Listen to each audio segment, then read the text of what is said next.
Hello and welcome दोस्तों ज्ञान campus. आपके अपने यूट्यूब चैनल ज्ञान कैंपस में आपका स्वागत है।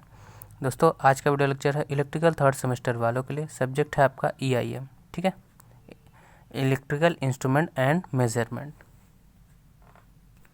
तो जैसा कि पिछले वीडियो लेक्चर में हमारा टॉपिक चल रहा था थर्मोमीटर, ठीक है, मेजरमेंट ऑफ थर्मोमीटर, तो उसके हमने टाइप्स वगैरह पढ़ लिए, ठीक है। तो आज हम उसी के आगे कंटिन्यू करेंगे, ठीक है। तो आज का हमारा टॉपिक है थर्मोकपल, ठीक है। तो देख लेते हैं थर्मोकपल होता क्या है। थर्मोकपल सीबेक, थर्मोकपल को आप ताप युग्मी भी कह सकते हैं, ठीक है, हिंदी में।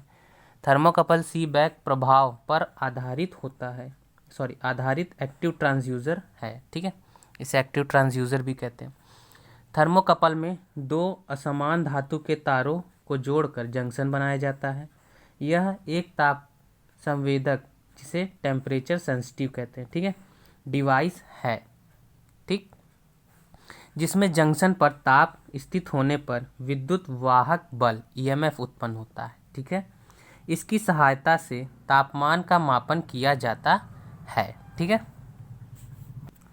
तो इसका एक फिगर बनेगा, ये आप लोग ड्रॉ कर लीजिए। ये आपका कॉपर है, ये ठीक है, कंसंटन है, ये हीट आपकी है, और ये हॉट सेंसिंग जंक्शन है आपका, ठीक है, यानी डिटेक्टर जिसे कहते हैं।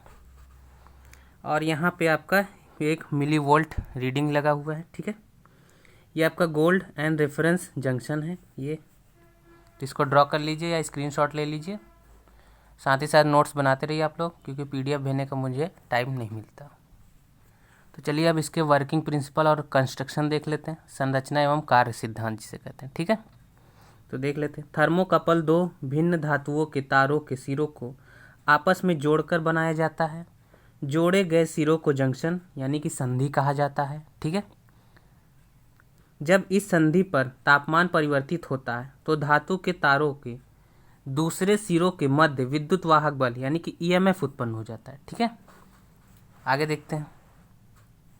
यह विद्युत वाहक बल EMF मुख्यतः दो बातों पर निर्भर करता है, ठीक है। कौन कौन सी दो बातें देख लेते हैं। पहला है आपका गर्म तथा ठंडे जंक्शन के बीच तापांतर, ठीक है।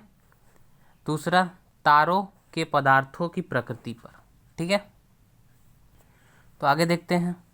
उत्पन्न विद्युत वाहक बल को मापने के लिए मिली वोल्ट मीटर लगाया जाता है, जैसा कि आपने फिगर में देखा होगा अभी ऊपर, ठीक। यदि एक से अधिक थर्मोकपल को समांतर में जोड़ा जाता है तो उसे थर्मोपाइल, ठीक है, आप इंग्लिश में भी लिख सकते हैं, THERMOPILE, ठीक है, कहते हैं, थर्मोपाइल कहते हैं। अब इसमें थर्मोकपल के टाइप्स देख लेते हैं, यानी प्रकार।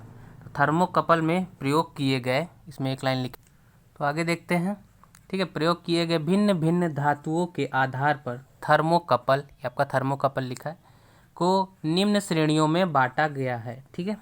तो पहला है आपका टाइप जे टाइप का थर्मोकपल, ठीक है। इसमें आयरन और कॉन्सेंट्रेंट, ठीक है, ये दोनों लिख लीजिए ब्रैकेट में।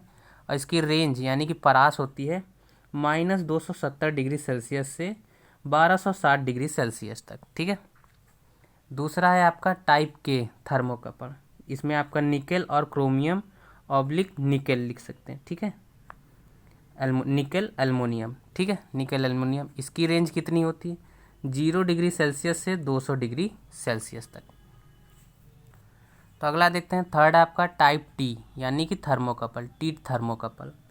इसकी आपका क्या होता है, कॉपर एंड कंसंट्रेंट यूज़ करते हैं, और इसकी रेंज होती है -270 डिग्री सेल्सियस से 370 डिग्री सेल्सियस तक, ठीक है।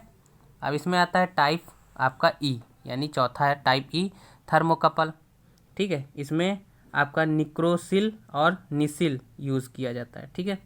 इसकी रेंज कितनी होती है -270 डिग्री सेल्सियस से 392 डिग्री सेल्सियस तक, ठीक है। पांचवा आपका है फिफ्थ, इसमें आपका पांचवा है जो टाइप आर यानी आर थर्मोकपल, ठीक है। इसमें प्लैटिनम और आर हाइड्रो क्या है, तो इसमें आपका प्लैटिनम और आर सोडियम 13%, फिर प्लैटिनम, ठीक है, ऑब्लिक के साथ प्लैटिनम। इसकी रेंज यानी परास होती है -50 डिग्री सेल्सियस से 1480 डिग्री सेल्सियस तक, ठीक है। अब इसके यूजेस देख लेते हैं। तो इसके यूजेस में आपका उपयोग में पहला पॉइंट है आपका थर्मोकपल का उपयोग उद्योगों, ये आपका उद्योग यानी इंडस्ट्री में भट्टियों यानी फर्नेस या बॉयलर के तापमान मापन, ये मापन आपका लिखा है, किया जाता है, मापन में किया जाता है। ठीक है। दूसरा आपका चिकित्सा के क्षेत्र में भी थर्मोकपल का उपयोग तापमान मापन में किया जाता है या ताप मापने में किया जाता है, कुछ भी लिख सकते हैं। ठीक है। थर्ड है आपका थर्मोकपल का उपयोग गैस तथा तरल के प्रवाह, तरल यानी लिक्विड फ्लो, तो उसी के आगे देखेंगे प्रवाह तथा स्टोरेज के तापमान मापन में किया जाता है। ठीक, या फिर ताप मापन में किया जा सकता है। ठीक है। अब इसका नेक्स्ट हेडिंग है आपका रेजिस्टेंस टेम्परेचर डिटेक्टर, जिसे आरटीडी भी कहते हैं। ठीक है, ये आपकी नई हेडिंग है, तो इसे देख लेते हैं क्या होता है ये।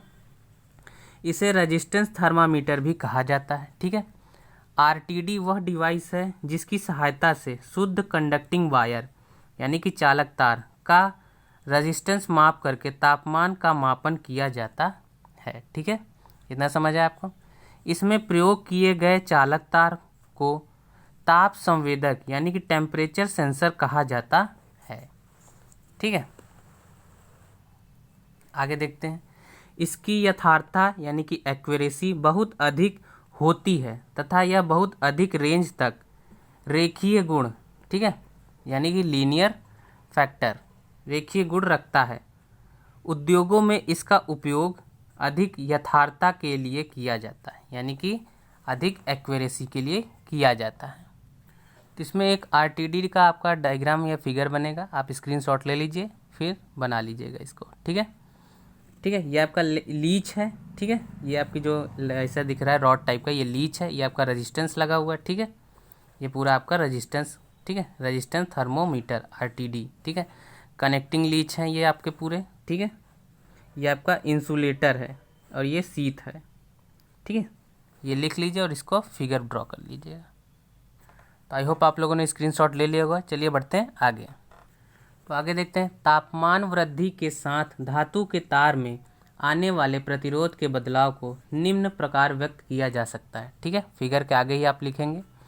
तो आर टी यानी कि रेजिस्टेंस ऑफ टेम्परेचर बराबर R naught 1 plus alpha bracket में टी माइनस टी नॉट, ठीक है, ब्रैकेट बंद, plus beta T minus T naught का होल स्क्वायर प्लस आपका dot dot dot bracket close. ठीक है, तो ये आप एक फार्मूला लिख लेंगे और इसमें सिंबल में ये सब चीज़ें क्या हैं आइए इसको देख लेते हैं।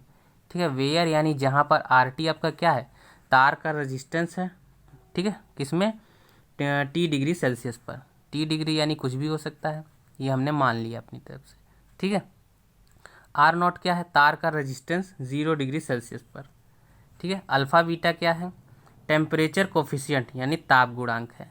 ठीक है, जो धातुओं पर निर्भर करता है। आइए अब इसका संरचना देख लेते हैं। ठीक है, कंस्ट्रक्शन कैसे होता है। आरटीडी का रेजिस्टेंस का रेजिस्टिव एलिमेंट प्लैटिनम तार की सहायता से बनाया जाता है। ठीक है, जो सिरेमिक, ठीक है, आप हिंदी इंग्लिश दोनों में सिरेमिक लिख सकते हैं, बोबिन पर स्थापित होता है। इस रेजिस्टिव एलिमेंट को आघात यानी डैमेज से सुरक्षा के लिए इसे एक ट्यूब में रखते हैं। ठीक है, जो सामान्यतः ये आपका लिखा हुआ है यानी कि नॉर्मली स्टेनलेस स्टील या कॉपर की बनी होती है। ठीक, लेड तार का उपयोग रेजिस्टेंस एलिमेंट को बाहरी लेड, ठीक है, से जोड़ने के लिए प्रयोग किया जाता है। ठीक है, आगे देखते हैं। लेड वायर इंसुलेटेड ट्यूब, ठीक है, द्वारा ढकी रहती है जो इसे शॉर्ट सर्किट से बचाता है। सिरेमिक पदार्थ कुचालक की तरह प्रयोग किए जाते हैं यानी कि आपका नॉन कंडक्टर। तो चलिए अब इसकी वर्किंग देख लेते हैं यानी कि ऑपरेशन ऑफ आरटीडी। आप ऑपरेशन लिखिए या फिर वर्किंग लिखिए, देख लेते हैं। जब आरटीडी की टिप यानी कि सिरे को ऊष्मा स्रोत, हीट सोर्स जिसे कहते हैं, ठीक है, के पास स्थापित किया जाता है तो स्रोत द्वारा उत्पन्न ऊष्मा रेजिस्टिव एलिमेंट के चारों तरफ एक समान रूप से वितरित हो जाती है। इस वितरण के कारण रेजिस्टिव एलिमेंट का तापमान बढ़ जाता है। ठीक है, जिससे उसकी रेजिस्टिविटी बढ़ जाती है। इस बढ़े हुए प्रतिरोध को निम्न प्रकार कैलकुलेट या कि गणना की जा सकती है, कुछ भी लिख सकते हैं आप। ठीक है, तो आगे देखते हैं। आर टी बराबर आपका होगा 1 प्लस अल्फ़ा ब्रैकेट में T1 माइनस T0, ठीक है, ब्रैकेट बंद, plus beta T2 minus T0 का whole square plus dot dash आपका ब्रैकेट बंद। फिर एक फार्मूला लिखेंगे इसी में, RT equal to R0 1 plus alpha T1 square plus beta T2 square plus dot dot dot. ठीक है, तो आइए देख लेते हैं वेयर यानी R0 आपका क्या है। R0 आपका है जहाँ पे, तो R0 आपका है रेजिस्टेंस एट T बराबर 0 डिग्री सेल्सियस पे। ठीक है, आपका T बराबर 0 डिग्री सेल्सियस पे क्या है आपका रेजिस्टेंस यानी कि प्रतिरोध। अल्फ़ा बीटा क्या है, कांस्टेंट यानी कि नियतांक। इस रेखीय प्रसार को निम्न प्रकार से लिखा जा सकता है, यानी कि उस फॉर्मूले को और सरल तरीके से लिखा जा सकता है। RT बराबर R0 1 plus alpha delta T. इससे आप डायरेक्ट डिनोट कर सकते हैं अगर उससे ना करना चाहें। ठीक है, तो इसमें भी सिंबल्स को एक बार देख सकते हैं। तो R0 होगा आपका रेजिस्टेंस एट T बराबर 0 डिग्री सेल्सियस पर, RT बराबर होगा resistance at T degree Celsius पर, अल्फ़ा होगा आपका टेम्परेचर कोफिशिएंट। ठीक है, ताप गुणांक जिसे कहते हैं। डेल्टा टी होगा आपका टेम्परेचर डिफरेंस यानी कि तापांतर।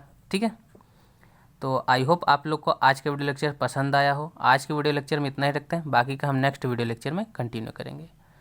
तो वीडियो ज़रा भी यूज़फुल लगा तो लाइक कर दीजिएगा, चैनल पर नया है तो सब्सक्राइब कर लीजिएगा। मिलते हैं नेक्स्ट वीडियो में, तब तक के लिए जय हिंद जय भारत। Thanks for watching.